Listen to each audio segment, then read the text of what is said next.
I did recently read a great book on the history of the AR-15. Oh, it is really good. You're That's ready. that's by like those two authors, the two co-authors, right? Yeah, that's right. Of course you've Yeah, read yeah. it. Don't bring up Prize. books with Carlos in the room. But did not win. It's- Jamelle reads more than I do. Have you read his columns? I can't believe I've been left with you two. Sorry. From New York Times Opinion, I'm Carlos Lozada. I'm Michelle Cottle. And this is Matter of Opinion, where thoughts are allowed. No. Yes, they're allowed.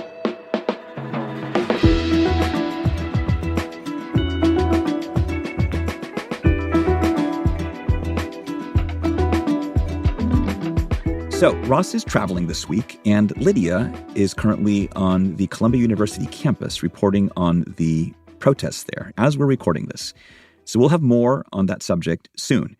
But in their place, doing double duty, is our colleague Jamelle Bouie, who we've been wanting to have on for a long time. Welcome, Jamelle. Welcome. Thank you guys for having me. Excellent. You didn't know you'd be doing such hard labor today. Double duty. Sorry. Double duty.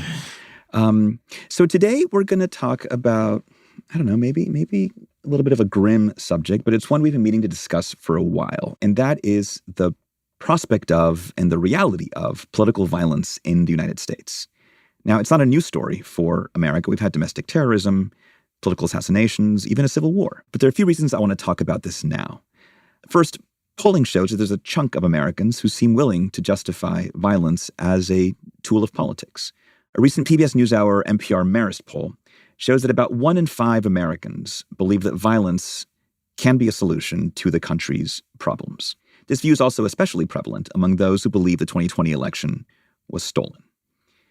And one more reason to talk about this is that the number one movie in America right now happens to be a dystopia about a modern-day civil war in the United States. Which Carlos and I saw together. Yes. Not just the two of us. That would be weird. We saw it with other colleagues.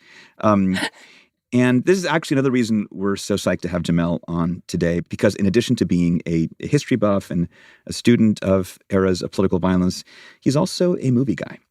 So the movie is actually a good way for us to ease into this conversation a bit. I'd like to know kind of what you all made of it. Michelle, can you give us a quick and dirty, a quick and violent synopsis of the story? I prefer quick and dirty, but okay. So the movie plops you into the end of a full-blown civil war in which breakaway factions of American states are battling an authoritarian U.S. government. The heroes, hilariously, are a handful of journalists led by a veteran war photographer played by Kirsten Dunst, who are trying to get from Brooklyn down to Washington, D.C., where they're hoping to score a final interview with the president before the Capitol falls.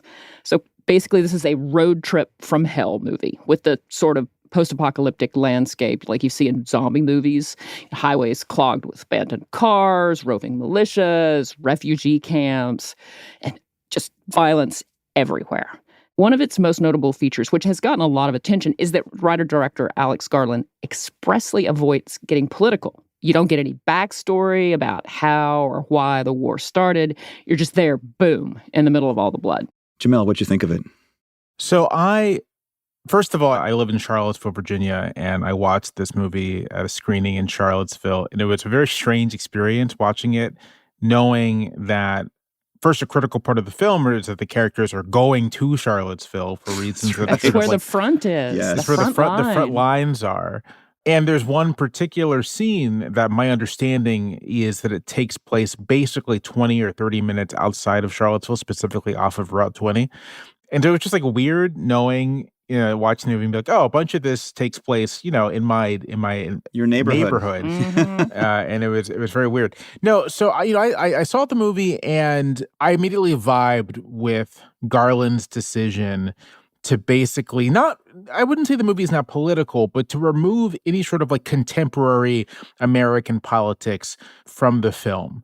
I like that approach because I think it allows the movie to zero in on what I think it's actually about, which isn't so much, are Americans on the verge of a civil war, but like, what would it actually be like to express the sort of desires for violence that are prevalent among Americans today? Like transposing images and events from like conflicts around the world, things that are happening like now, to American soil, in saying essentially like, here's what it would mean for Americans to actually inflict this kind of like violence on each other. So yeah, I was totally in for it. I was also like very shaken up and unsettled by it. And afterwards I had to like go over to Trader Joe's to pick up snacks for a road trip. And I was like staring at a box of crackers for a sec. And I was like, what if this were bombed out? I hope your road trip, Jamelle, was a little more chill than the road trip in the movie. Insofar that a road trip with a 5-year-old and 3-year-old can be chill. Can never be chill. Actually, that's a lot. That's a lot like a war.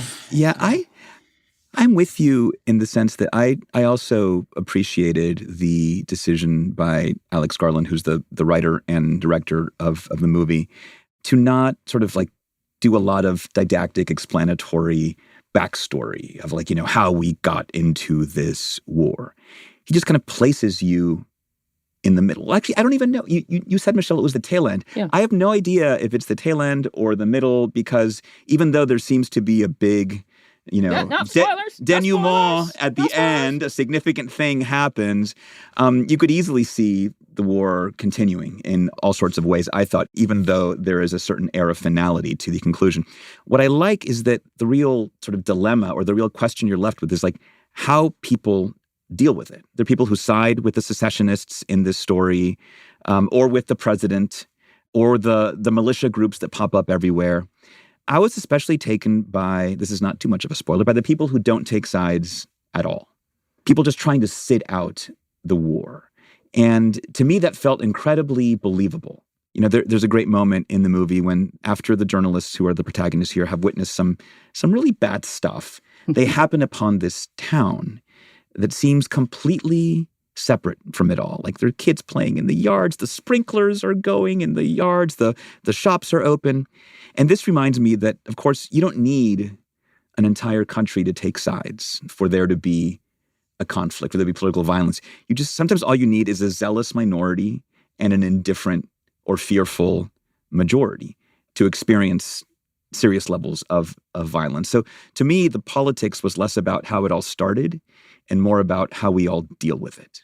Well, one of the things that the movie made me think of is like this scenario is actually not what I worry about. I do tend to think that you need some kind of extraordinary circumstance, like, for instance, the pandemic, in order to jar people enough to change their theoretical musings about violence being needed to action.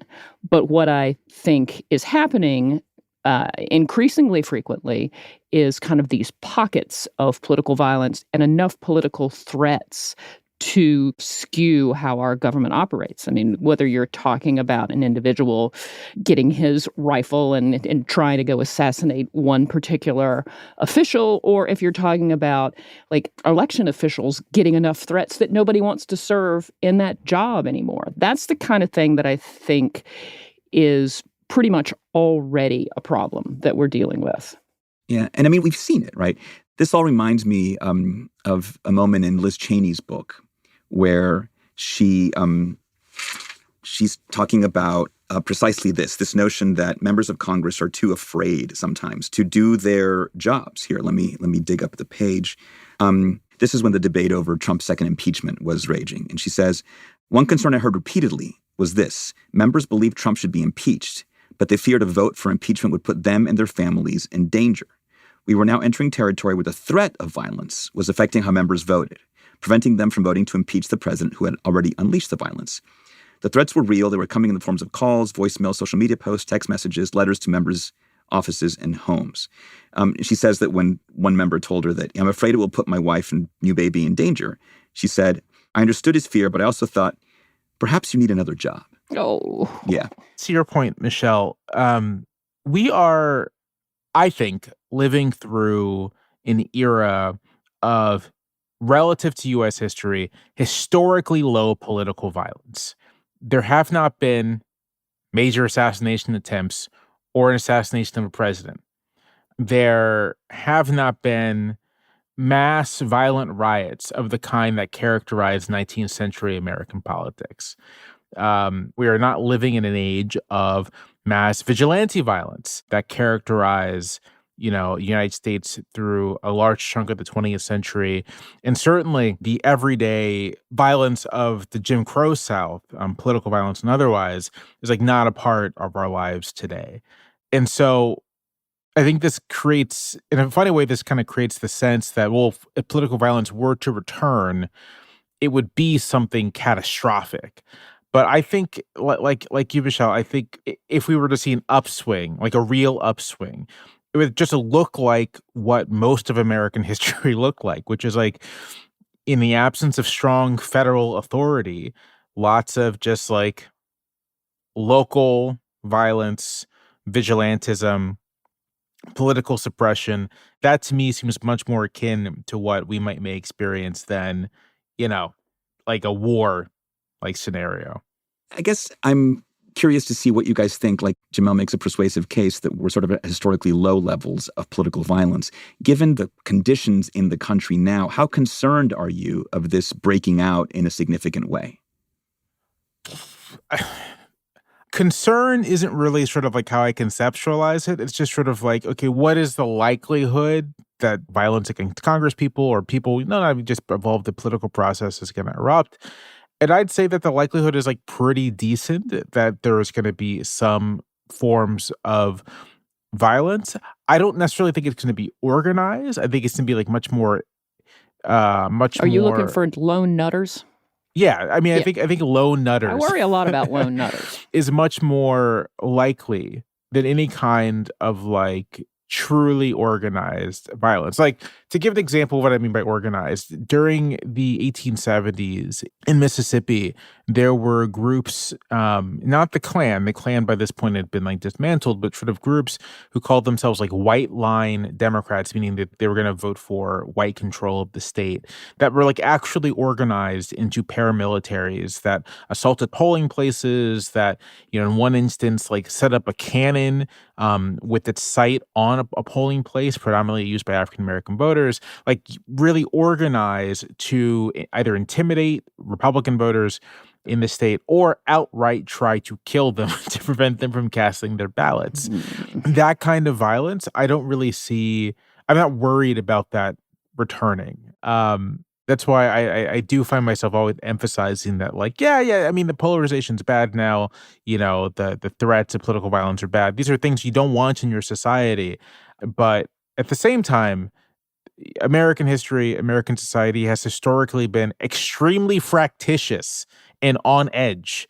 And to the extent that it seems more so than in the past, I think it has a lot to do with the fact that we can all see each other in a way that you couldn't 50 years ago, right? Like the existence of national modes of communication makes it so that like all the things about each other that we hate are unavoidable.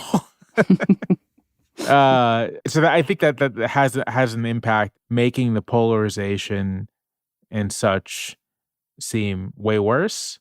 But I'll be honest, I'm not quite sure that it actually is. Thank you. I want somebody who's going to support my, like, this is not the worst period in American history position. I understand there are scary things and bad things and stressful things, but the idea that this is kind of like an unusually fraught, terrifying moment just doesn't really work for me. I mean, there were thousands of bombings, during a period of like the late 60s or whatever. Right. Yeah, not to mention multiple political assassinations in rapid succession. But I mean, there's a lot of room between a country we would want and the worst period of violence ever. I mean, I'll be the gullible member of this podcast for a moment. Like, I don't believe that whether you call it a civil war or, sustained heavy conflict in the United States is impossible or is inconceivable. And I think that having, maybe for me, just like I lived through a sort of steadily escalating civil war or dirty war during my middle school and high school years in Peru. And that makes me just more inclined to imagine that really terrible things can happen. And part of it is that I didn't even think of it as a civil war. Like, that was a way that we kind of defined it almost after the fact. We realized that's what we had been through. I was like those people in that town, right? I was just trying to sort of like, live my life amid like curfews and occasional car bombs and blackouts. And so I realized that sometimes you only define it in hindsight. You realize what you went through after you went through it. I still didn't, 9/11 broke a seal for me in terms of what I thought would happen in my adopted country. January 6th broke another one. So I guess I don't see this as an impossible outcome, even if I am persuaded by both of you to not like lose my shit over it. I should say, I do think that the United States has experienced sort of a set of political ruptures over the past couple of years, and that there are real threats to what we understand to be American democracy. I think my view is that how far like, do those threats become kind of explicitly violent? I'm not so certain. Are there moments like spasms of violence that then like kind of peter themselves out? Perhaps. But I do think that there are reasons to worry about like the near future of American politics and like the integrity of constitutional government in this country. Yeah, I was at the Trump rally that was in Schnecksville, Pennsylvania recently, and I was talking to these two women in line, like middle-aged women, could have been my friends, could have been my aunts, whatever, and they were 100% convinced that the election is going to be canceled. They are convinced that all those people coming over the border are military-aged men and that there are behind-the-scenes plots going on. They are just waiting for this to strike. But you know what? They are not going to go out and riot in the streets when that doesn't happen. Or, they are convinced that somebody is coming for them. And obviously, this is kind of an extreme view. But, Americans have been told that the democracy is on the line and that the other team is coming for them and horrors await. They've been taught to fear, but that doesn't mean that they're raring up to grab their stockpile of weapons and take to the streets. But people do see also, I think, like spectacular acts of violence, and the Walmart shooting in El Paso. In 2019, targeting Latinos, the Pittsburgh shooting at the Tree of Life Synagogue, targeting Jews, and whether we think of this as political violence in the same way that assassinating a governor or a president or kidnapping a governor would be, it is certainly violence with a strong political edge. The perpetrators of these attacks often leave a trail of breadcrumbs or manifestos that show their clear politics. Yeah. And I'm happy to have an entire week of episodes on America's gun culture, but that's for another day. Let's take a break. When we come back, we'll look more at this moment and what we think Donald Trump's role in it might be.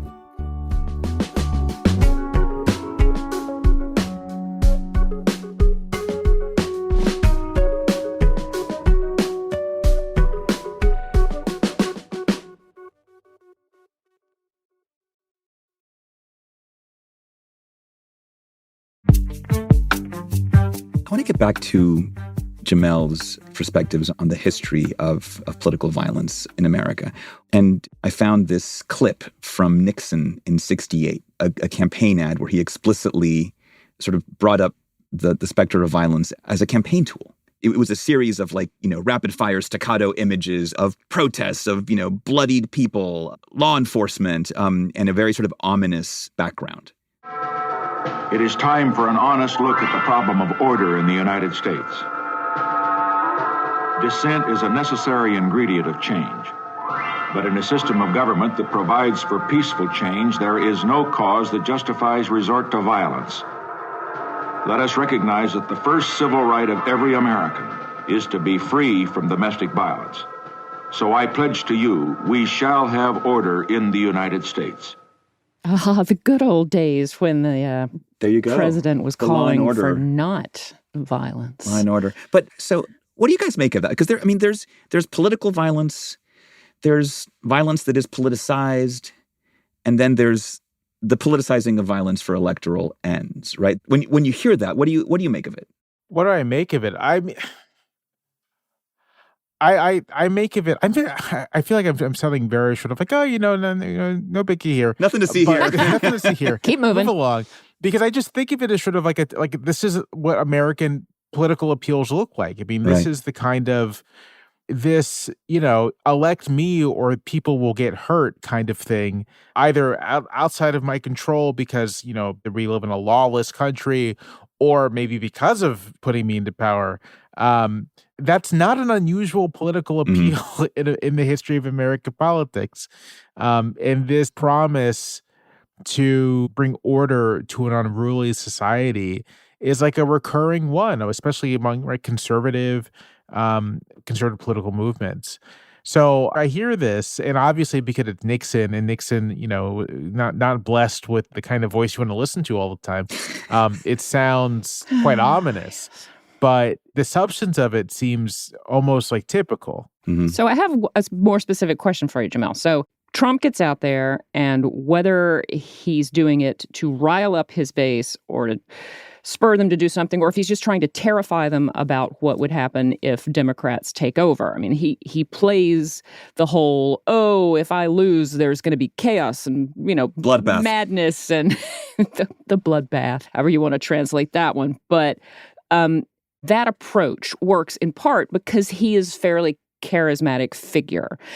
But do you see it as something that will carry over? I mean, we always talk a lot about will Trumpism outlast Trump, but this kind of fascination with violence and bloodshed and chaos in particular. Yeah, that's a great question. I mean, to the extent that Trumpism or the MAGA movement or something kind of remains like a part of American politics going forward. Let's say, Trump loses this November and decides to leave politics, or more likely just ends up in jail. I don't think he's ever leaving. I would expect that this sort of language, this way of approaching politics is going to remain. The explicitness of it, which is, I think, the distinctive thing, right? It's one thing to be Nixon alluding to chaos and disorder. It's something actually quite different to say, these are my enemies, do violence to them. I go back and forth over whether I think any other person who is currently in Republican politics can pick up on Trump's whole deal, because I'm of the view that you cannot separate Trump's appeal from basically the fact that for the previous, 4 decades of his life, he was a celebrity entertainer. I think that the language, the allusions to chaos and violence and disorder and all these things are perceived, at least by some portion of his supporters, as basically being akin to the performance of professional wrestling, something that to rile you up but not to be taken so seriously. And so, I mean, the problem, right, is that people will take it seriously because presidents they took it seriously on January 6th, for instance. Right. People, when you're in a position of power like Trump, the words you use actually matter a great deal and do shape how people understand their world. But Trump is uniquely able to play this sort of double game of I'm serious, but I'm not. Mm-hmm. I'm not sure if anyone else can necessarily do that. We saw Ron DeSantis try to capture the Trump energy, but he couldn't. Part of that are his own deficiencies. Part of that is that when you strip away the entertainer part from it, it does. I mean, it sounds unhinged as an entertainer saying it, but it hits a very different register when it's not coming from Trump. We saw this in 2022 with Blake Masters in Arizona, the Senate candidate. Oh, he came across as weird and dark. Right, exactly. It comes across as weird and dark that was not when you're good. not a guy who can make it seem a little goofy. Well, that's the interesting thing, right? And wrestling is a great metaphor because professional wrestling is both incredibly violent and incredibly fake. It's it's the performance of violence. And in some ways, I think that's what Trump attempts to do rhetorically. But the question is, can you control it once you unleash it? And he's as much a follower of his base and his crowds than he is a leader. The reason Build the Wall became such a mantra is because he saw the crowds responding to it. He tried other stuff and people didn't respond to it, but people responded to that. So he went with it. And so in that sense, it's fascinating how the language of entertainment is violence, and it's something that he capitalizes on.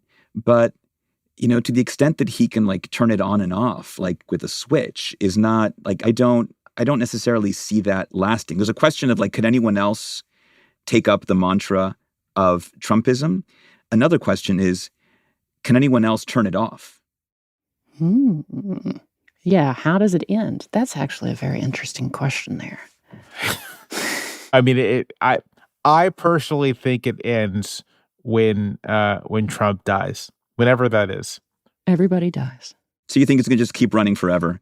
Yes. I joked earlier that I don't think he's leaving if he loses, and I really mean that quite seriously. I think if Trump loses in November, he doesn't go to jail, right? Isn't put in prison, then he immediately is the front runner for the 2028 Republican nomination. So I'm interested in the, if he loses, if he wins, like when it comes to this question of political violence, is there anything like as this election gets closer that worries you in this context of violence? Like after 2020, we saw January 6th happening post-election. And a lot of people are sort of thinking about that scenario. Like, how do you deal with election certification after the fact? Are there things that concern you in the immediate short term, in the months leading up to November and the months leading up to an inauguration? If you would have asked me like 2 days ago, I would have said, is he going to try to disrupt his trials with Jan 6 energy, right? Kind of like summoning a mob to harass people. But he tried that like this week and no one came. Like, no one showed. No one showed. cares? What happens when you summon a mob and no one shows up? Won't be wild. Yeah. So that makes you feel actually much better about the near future. I do think that in terms of the election itself, the one thing that I think is worth worrying about is if it ends up being extraordinarily close, right? Sort of like one state deciding who's going to be president, then I think there's a chance you'll see like a mini January 6th at the certification offices or whatever of whatever state that is. If it's Arizona, if it's Wisconsin, North Carolina, I think the narrower the margin of victory for let's say it's Biden, the more likely there's an attempt to like physically disrupt the process. Yeah, I think that's totally true. Although I like to think that part of what happened in 2020 is just we got gobsmacked. We just had no idea that sort of thing was possible. And I think pretty much everybody has put in place some kind of contingency plan for this. I mean, like not just in D.C. I mean, my guess is that out in the state, if you've got people plotting to kidnap and assassinate Gretchen Whitmer, I'm pretty sure Michigan has like now taken that kind of thing seriously. So one, we won't have this crazy pandemic unless bird flu catches us anytime in the next few months, but we won't have a crazy pandemic. And two, people are much more on guard. Like you will see people prep for this. Oh boy. Here's from your lips to God's ears. All right, I think we can probably wrap up here. When we come back, we will get hot or cold. Dun, dun, dun.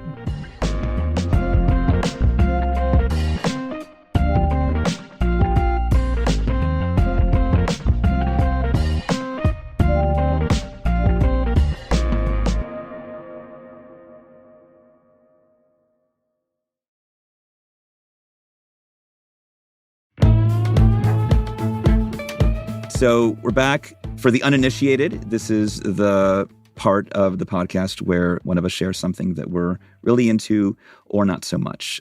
Who's hot colding today? Oh, it's all on Jamelle. Okay. Jamelle, hazing, it's you. Yeah, it's me. Carlos, at the start of our conversation, you mentioned that I'm a movie guy. I do watch a lot of movies, and I recently watched a reissue of the Robert Longo film, Johnny Mnemonic. Not a good movie. I got to be really clear about this. It's not a very good movie. It's very flawed. But in this reissue, the movie was retooled to be black and white. It wasn't simply sort of like a desaturating. They actually went through and completely converted the entire film to black and white, adjusting contrast, adjusting highlights, shadows, all that stuff to really make it sing. And it looks incredible. Huh. It is one of the most incredible renditions of like a more modern black and white film I've seen in a long time. Keanu Reeves, who is the star of the film, Keanu Reeves in 95, very beautiful man, looks absolutely stunning in black and white. And I just really cannot say enough about how good this conversion is. And I'll say the abstraction that black and white adds to the film makes it a little easier to go down. Like, you're not paying as much attention to the very cheap sets. The fact that it takes place like in a lot of steamy alleys and basements. So I'm very hot about this. Like, I think it is an interesting experiment in reconceiving an older movie, not an old movie, and it's worth watching. So should I watch the original first to appreciate the transformation? Because I haven't seen the original. I'm really not sure that you should. Seems like a bridge too far. No, I'm totally with you on the black and white. I feel that all of us would look 20% more glamorous if we could just be in black and white all the time. Maybe we can reshoot this podcast in black and white. I like it. Now you're thinking. Well, Jamelle, thank you so much for joining us today and for hot colding and for sitting in for two co-hosts. You have done triple duty. It's my pleasure. Thank you so much for having me. Well, until next time. All right, guys. See you guys Have next a good week. One. Thanks for joining our conversation. Give Matter of Opinion a follow on your favorite podcast app and leave us a nice review while you're there so you can let other people know why they should start listening. If you have a question for us based on something we talked about today, we want to hear it. Share it with us in a voicemail by calling 212-556-7440. And we just might respond to it in an upcoming episode. You can also email us at matterofopinion@nytimes.com. Matter of Opinion is produced by Sophia Alvarez-Boyd, Phoebe Lett, and Derek Arthur. It's edited by Jordana Hokeman. Our fact-check team is Kate Sinclair, Mary Marge Locker, and Michelle Harris. Original music by Isaac Jones, Efim Shapiro, Carol Saburo, and Pat McCusker. Mixing by Carol Saburo. Audience strategy by Shannon Busta and Christina Samuelewski. Our executive producer is Annie Rose Strasser.